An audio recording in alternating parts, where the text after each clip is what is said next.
Welcome to YOUCANIC. In this video we're going to go over the steps on how to troubleshoot a SAM unit and how to program it and replace it.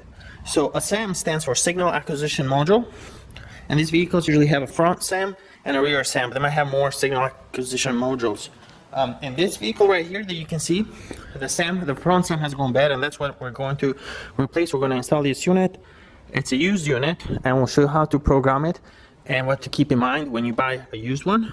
Here, the turn signal on the right over there stopped working, and we checked the wire harness on the headlight first, and that was good. Then we checked the wire from the headlight to the signal acquisition module. And let's get a little bit closer and take a look at where those two components are. Okay, so we have the headlight right here, and the turn signal is staying on all the time. In this case, the front turn signal was not working. Turn signal on the mirror was working, rear one was working. Right side were working just fine. It was just this one, and of course if you look for fuses, there's no fuse for turn signals on this vehicle, which is typical on this Mercedes because again they're controlled by this signal acquisition module. Okay, so like we said, we checked the headlight first. The wires inside the headlights can get damaged over time, so you check that, but that was fine. And then we take this connector here, and then we check for connectivity from these two wires. That's the ground, and of course if you got other lights working, your ground is going to be fine, but you want to test it anyway. Then you check the line that comes to the signal acquisition module. That's all the way over here. So you check the wire from here, and you have to look at the wiring diagrams to find out which wire comes to the signal acquisition module. But if that wire is good, then the only thing that you're left with is the signal acquisition module. As a matter of fact, you want to do this first, read the codes. Sometimes the codes, there's no codes there, so it gets a little bit more tricky. So that's what we did. Here there are just some wires that people have made connections on the past that shouldn't be there. This is the SAM unit right here, and we are going to replace it. Now here's the thing. Before you replace that, what you need to do is you need to get a scanner that's able to program Mercedes-Benz vehicles. Now a lot of people and dealerships and Mercedes technicians use System Diagnostics, but there's a lot of other scanners out there that can do the same thing. You would go to front SAM module, and you are going to look at the variant coding. So you are going to need to back up all that coding and see all the options that are on this vehicle. Okay, so here's the trick. If you buy a unit that comes from another vehicle, the used one, what we would recommend is to match the part number. Okay, because if you were trying to avoid doing any coding at all, match that part number. We don't recommend avoiding coding. It should be always coded, but sometimes people are in a really tight budget and they can't afford that at the moment. So what you want to do is match a part number that matches whatever you got in the car. The second thing is, if your vehicle is let's say a base model, get it from another vehicle that is also a base model. So if you got a 2005 C320 base, see if you can find a SAM module from an identical car. Now that doesn't guarantee that the SAM module would need no programming at all. It might still. For example, let's take this vehicle. This has fog lights on the front bumper, right? So if you take this SAM module from another, and it could be another 2005 C320, but base model, but it just doesn't have front fog lights, right? And those front fog lights are controlled by the signal acquisition module. You're gonna plug it in, and you know what? Your fog lights are not gonna work because it needs to be coded, the SAM module. But these are things to keep in mind. Basically, you wanna get the module and from another vehicle that's as close as possible, because once you plug it in, 95% of things will just work fine. Maybe down the road you can just take the car in and then have somebody code it if you know there is any options that don't match your vehicle. You might end up with warnings on the dashboard as well when you install these and you don't code them, but it's possible to put a used one, end up with a unit that works just fine. Okay, so here we are going to show you how to diagnose these, okay, and what options you need to back up and code. Okay, if you got a unit that's already working, that's great.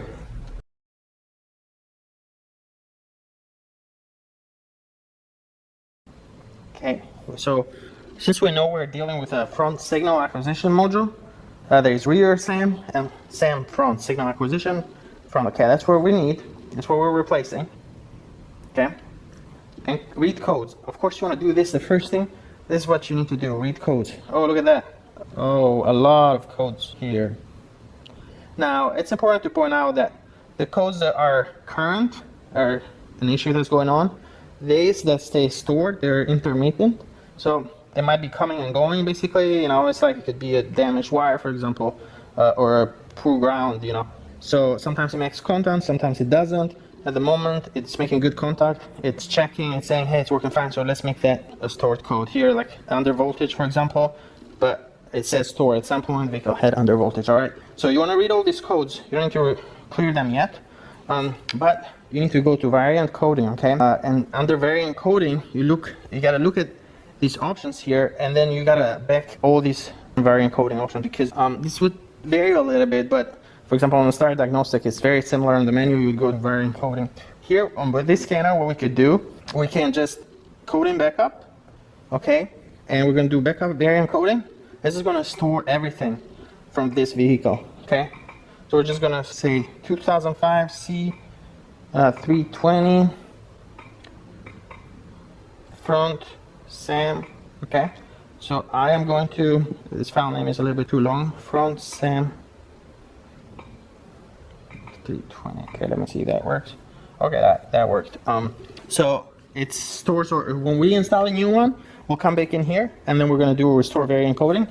All the options in this car will be transferred to the new but used, in our case, front SAM module, okay?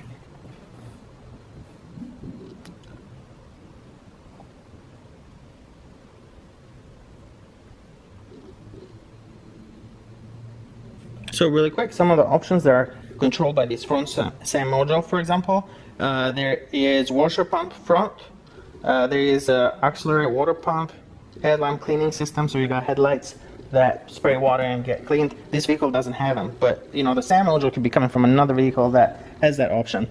So that coding needs to be changed.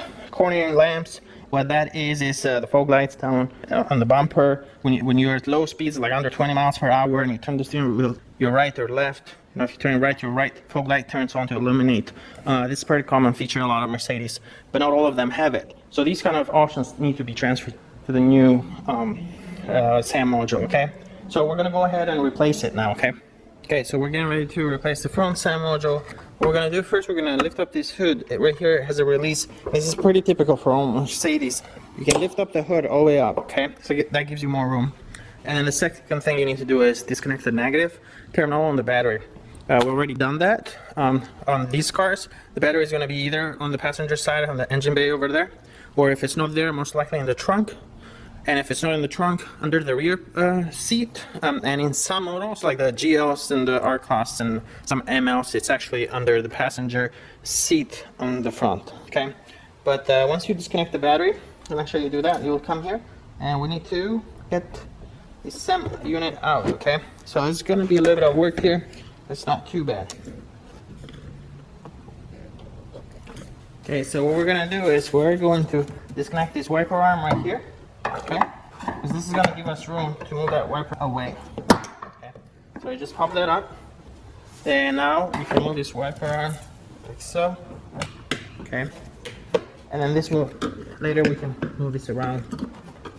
Okay, another option is you can have to just remove this piece right here and then get that disconnected. Okay, so one thing to keep in mind is that there's a lot of connectors you got here, and what we recommend is take pictures before you unplug anything, so that way if you forget a connector, then you'll figure out where it goes. Now these connectors, typically you can interchange them because they only go in one specific spot, but sometimes you might have a couple that can be interchanged, and then you don't want to have that issue. Okay, so now I'm going to start unplugging these, and these have little clips, so you push that, and then on this side, and I'll show you this in just 1 second.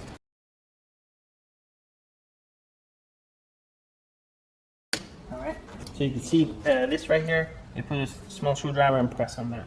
But you have to press on both sides. You keep a little bit of tension on this, unclip one side, and then you unclip the other side. And again, you either take a picture, or if you are concerned, what you can do is you can label all of these, all the wires that you are unplugging, and then you also label these connectors right here.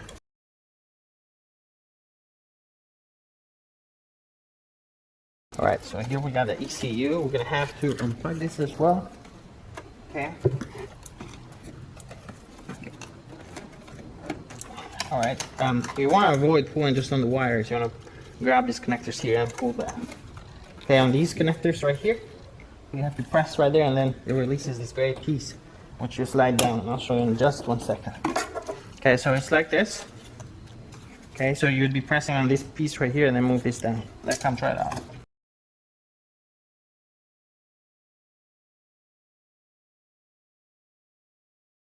This one, you have to press this on one side and then push right out.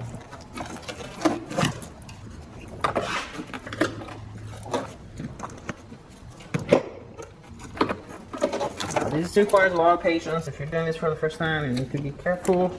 You need to make sure you're not damaging any of these wires. Okay. This right here, we're gonna disconnect that because we just want to move this wire harness as far as we can. We want to move that out of the way. Okay. There's that one. Okay. Okay, so here's the other thing. This module is held in place with 3 screws, and in this case they have been removed already, but it's got Torx screws, one here, and one is all the way back here. Okay, and that is a little bit tricky to get to. So now, here's the other thing. This fuse right here, it's going to get caught on this arm. So what we're going to do is we're going to remove that fuse there. And that should be enough. We're gonna see if we can pull this out, okay? Now keep in mind there's wires underneath that are still connected, but we can't get to those quite yet. Gonna be careful with these right here. You don't want to stretch them too much. This is ground point. We can put it right there.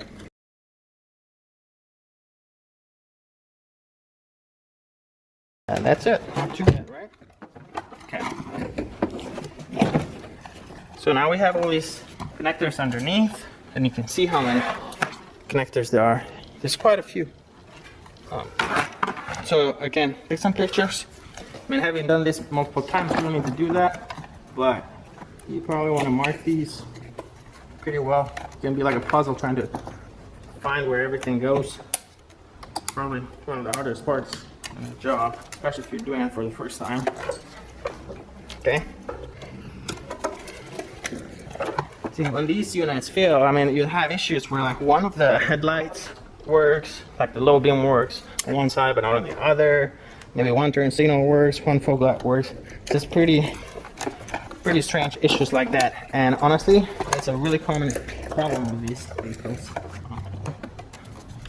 especially on the W203 and the CLK, the W209 as well, and the E-Class, W211 chassis.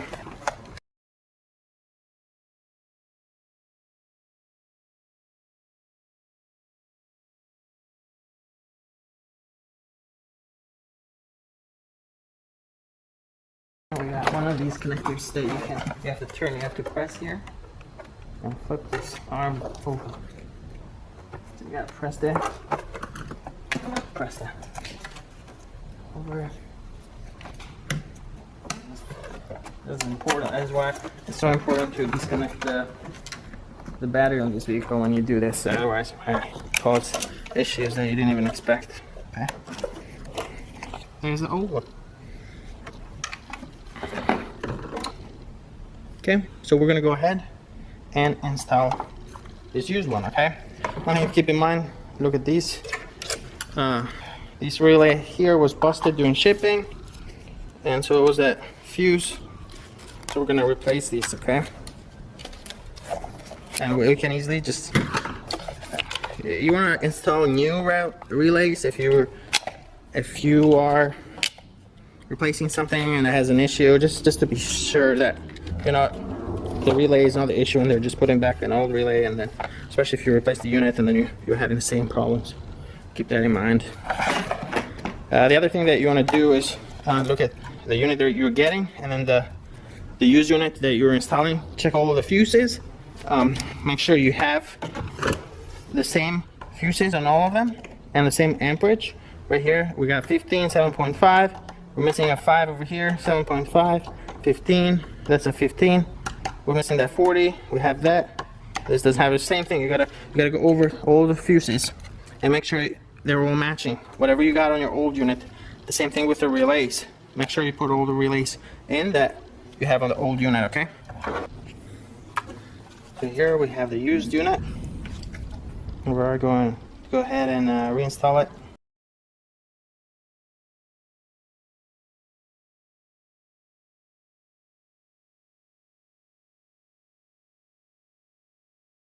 thing is we gotta put this one first. Otherwise it just doesn't go in with the other one in there. Alright, so this is the ones that you just have to press and push this piece here to put them.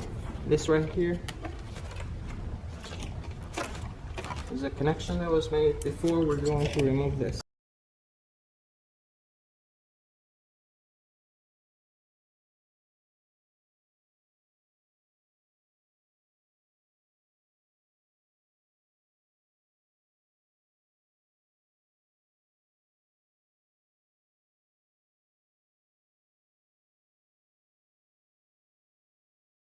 Good, I installed this really well. You should use new tape, and ideally I'm gonna use shrink tube in here, because if you don't insulate these very well, what's gonna happen is that humidity could get through that and make it through the wire and damage that circuit board. It'll take a long time for that to happen, but definitely can happen. Okay. And then we go with these connectors.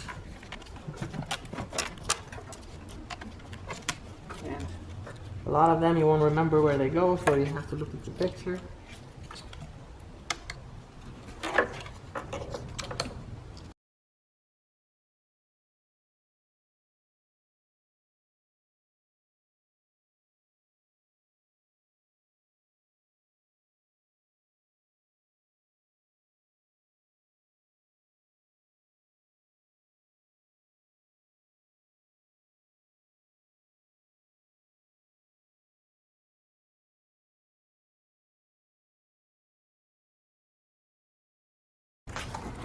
So that so helps. We can just look at this right here, so you can see that all the way over to this side.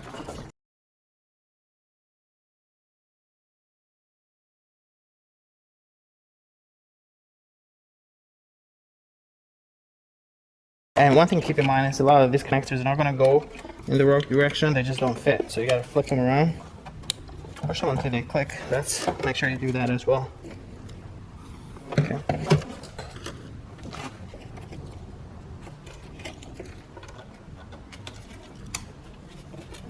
There. A few more. It's starting to get a little bit tricky here to reach these.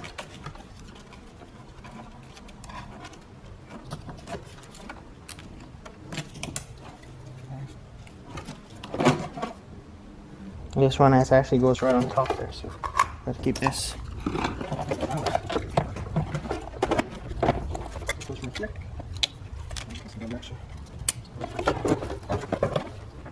Got a couple in here that we still need to connect.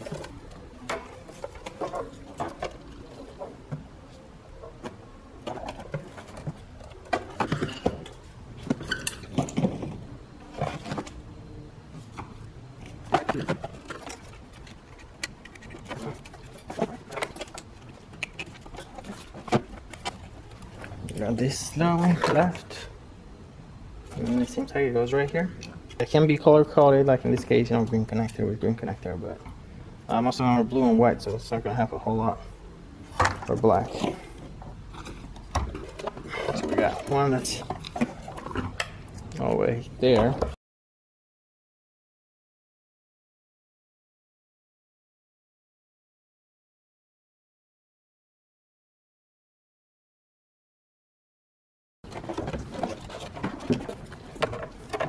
Got more. And then set those next to green.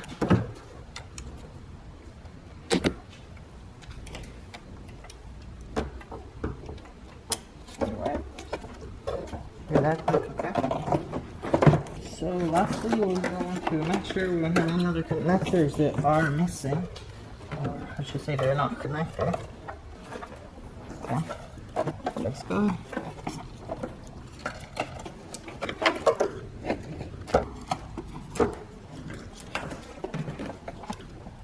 We're gonna lower this in carefully. Now you gotta be very careful with these wires, otherwise you just be putting this in there and then be damaging them. And then you're gonna have a harder time trying to figure out what's wrong with the car. Just troubleshooting those loose connectors is a pain. Okay, so you gotta go this way.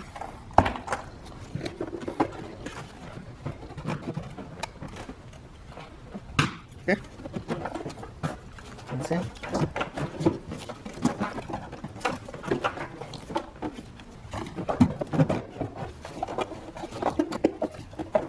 Alright.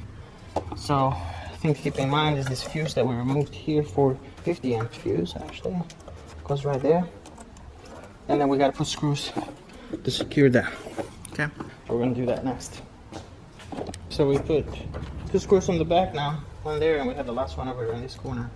Here you do have to be careful with screws. You're just gonna twist, and then might drop down. And then, so just put them down by hand first, and then screw them.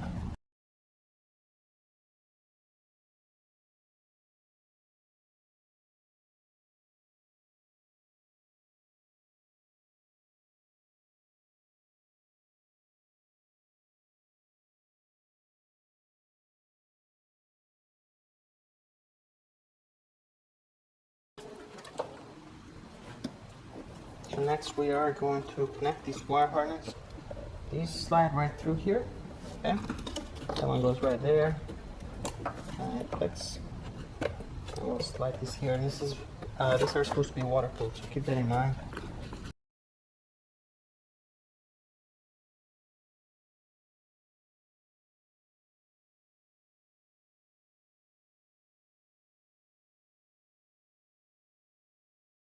So now we can move this over.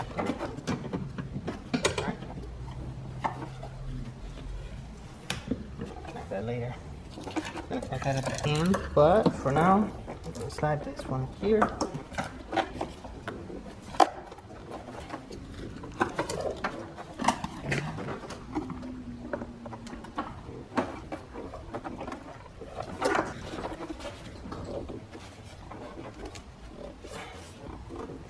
You gotta make sure this goes all the way down because the cover is gonna go on top, and if you don't push this all the way down, you're not gonna have a watertight seal. So that's something to keep in mind. Alright, so here is the way that you connect these. And start with the further one out here. This is our connectors for the ECU. Alright.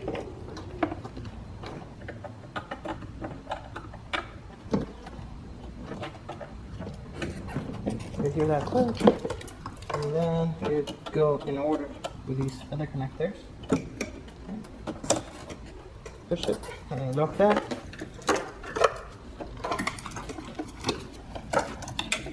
And these connectors, you can't really interchange them because they just don't go, but you do need to be careful because you don't want to push hard on these, otherwise you're just going to damage these connectors, or worse, these pins, and then you got a bigger problem.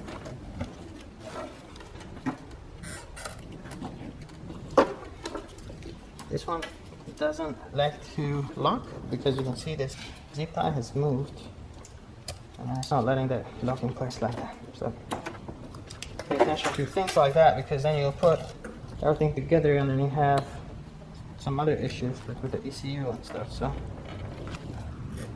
okay. Now I've seen cases where these connectors are loose and then first something else stops working. So okay, that's locked in place. Okay, we got this maroon one goes right here. I said there's a dot with a color there. These two join together and they only go in one direction. So, okay. And now we have one more, and it goes what? Right here.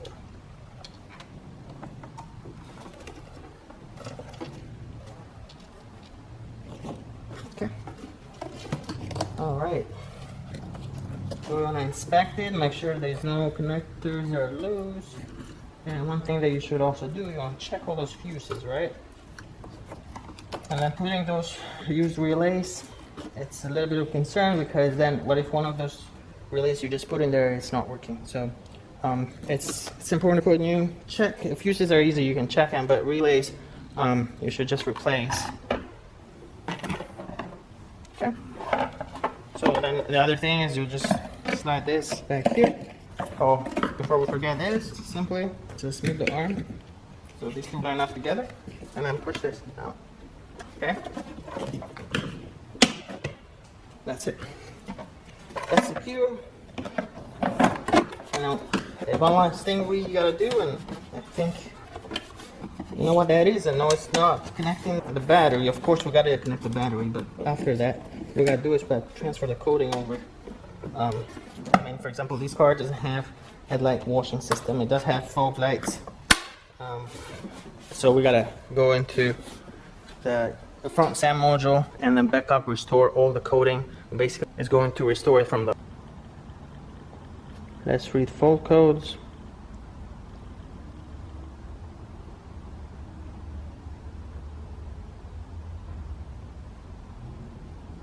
And here we have a code for check coating refrigerant pressure sensor for component B12.2, and everything else is stored.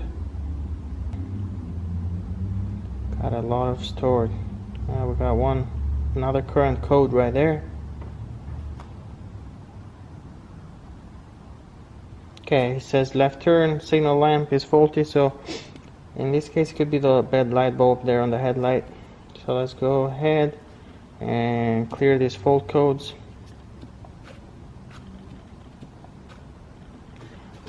Alright, so we go coating backup and restore variant coating. That coating there, you need to have an advanced scanner, and you're not going to be able to do that without an advanced scanner. That is an example of what happens if you just put a used SAM, front SAM in this case, module on a car, on another car. So you're going to have some coating issues, and they can be addressed. The car might just run fine, but you might have fault codes that are active, and that should be active. Check code and refrigerant. You can see that's still an active code, okay, and that needs to be addressed. But that's it. Thank you for watching.